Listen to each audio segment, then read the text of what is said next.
और यही प्रश्न किया था कि कलयुग में व्यक्तियों के पास समय कम है, और क्योंकि ज्यादा काम होते हैं भागते भागते। आजकल आप हाल देखते हो ना, पति ऑफिस में जा रहा है और रोटी का टुकड़ा, अरे समय नहीं है, लेट हो जाऊंगा। किसी से पूछ लो, बस समय नहीं है। और हजारों काम, ये छोटा सा दिमाग करेगा तो बुद्धि भी कम हो जाएगी, बोलना पड़ेगा महाराज। तो सोनकादि ऋषियों ने सूत जी से कहा, कलयुग के व्यक्तियों के पास समय भी कम है, बुद्धि भी कम है। कम समय में उनके चेहरों पर मुस्कुराहट आ जाए, उनके जीवन में परमात्मा आ जाए, ऐसा कोई साधन है क्या? तो सूत जी ने यही कहा है, सर्व सिद्धांत निष्पन्नम संसार वैनाशनम जन्मांतरे भवेत पुण्य तदा भागवतम लभेत। भगवान श्री कृष्ण की एक कथा जिसके जीवन में आ गई, समझ लो उसने संसार की समस्त समस्याओं पर विजय प्राप्त कर ली। इस कथा को सोनकादि ऋषियों ने सूत जी से सुना है।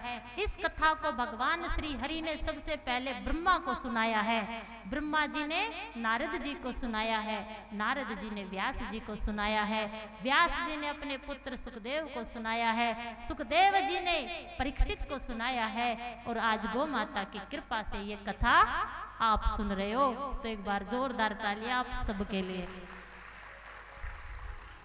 देखिए,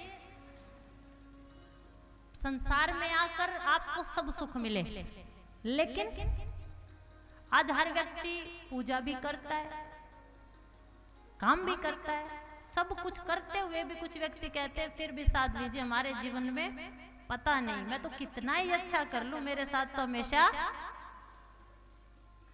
हमेशा। लेकिन याद रखना, कर्म करो तो फल मिलता है, आज नहीं तो कल मिलता है। जितना गहरा हो कुआं उतना ही शीतल जल मिलता है। जीवन के कठिन परिश्रम से ही समस्त समस्याओं का हल मिलता है। अगर आपने बहुत किया लेकिन फिर भी आपको कुछ नहीं मिला, तो या तो वो मंजिल मिल जाएगी या फिर आपको तजुर्बा मिल जाएगा, बोलना पड़ेगा। क्यों? भागवत को जब तोला गया, जिस भागवत की शरण में आप बैठे हो, जब उस भागवत को एक तराजू में रखा गया, संसार के सारे साधनों को दूसरे तराजू में रखा गया, तो ये पलड़ा भारी हुआ। मैंने नहीं तोला। देवता जब श्री सुखदेव जी के पास आए कि परीक्षित को तो अमृत पिला दो, ये अमर हो जाएगा, और भागवत हमें दे दो, भागवत हमें सुना दो। क्यों? अमृत पीकर अमर हो जाओगे, लेकिन अमृत अमर कर देगा, अमर तो कर देगा, लेकिन भगवान को प्राप्त करवा दे ये अमृत नहीं कर सकता। भगवान की प्राप्ति तो भागवत ही करा सकती है। इसलिए श्री सुखदेव ने कहा कि ये देवता कब से इतने प्यारे हो गए कि किसी को कुछ दे। तब संसार के सारे साधनों को, अमृत को एक तराजू में रखा और भागवत को एक तराजू में रखा, तो भागवत का पलड़ा भारी हुआ। इसलिए आप कितने भाग्यशाली हैं जो भागवत की शरण में बैठे हैं। जहां जहां भागवत हो वहां आपको जाना चाहिए। नित्य जिसके जीवन में भागवत का एक भी श्लोक जिसके घर में बोला जाता है, आप कहते हो ना मेरे घर में बुरी नजर हो गई, बुरी नजर पड़ती है, काम नहीं चलता, व्यापार नहीं चलता, भागवत का एक श्लोक नित्य अगर आपके घर में बोला जाए तो आपके घर में कोई भी बुरी नजर नहीं लग सकती। कुछ काम जो आप कर रहे हो ना, वो आपके काम करने के तरीके गलत हैं। तरीके, अगर वो तरीके सही हो जाए तो आपके जीवन में सब सही हो जाए। और किस काम को कैसे करना है ये भागवत आपको बताएगी। आपने भक्ति के कथा को सुना होगा। क्यों? ये कैथल जो भूमि है भक्तों की भूमि है, कथा प्रेमियों की भूमि है।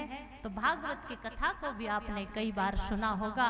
भक्ति अपने पुत्रों को लेकर वृंदावन में आई है।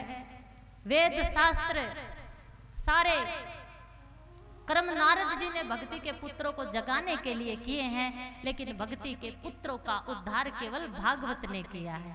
सुनी है कहानी? किस किस ने सुनी? हाथ उठाना। जहां एक जगह भक्ति हारी है, भक्ति भी जहां दुखी हुई है पुत्र मोह में, तो उस समय इस भागवत का पान करके ही भक्ति के पुत्र ज्ञान वैराग्य को नया जीवन मिला है। तो इस भागवत पर विश्वास करिए, इस भागवत की शरण में बैठकर इस भागवत से केवल भगवान के सिवा कुछ मत मांगिए। बस ये भागवत आपके जीवन में आनंद और खुशी भर देगी। देखिए विडंबना क्या होती है, वेद शास्त्र जो हमारे महात्माओं ने लिखे हुए हैं, बस आपको भगवान की कथा में भगवान से यही प्रार्थना करनी है। क्या पहले प्रार्थना कर ले, उसके बाद इस विषय पर चर्चा करते हैं। कर ले प्रार्थना।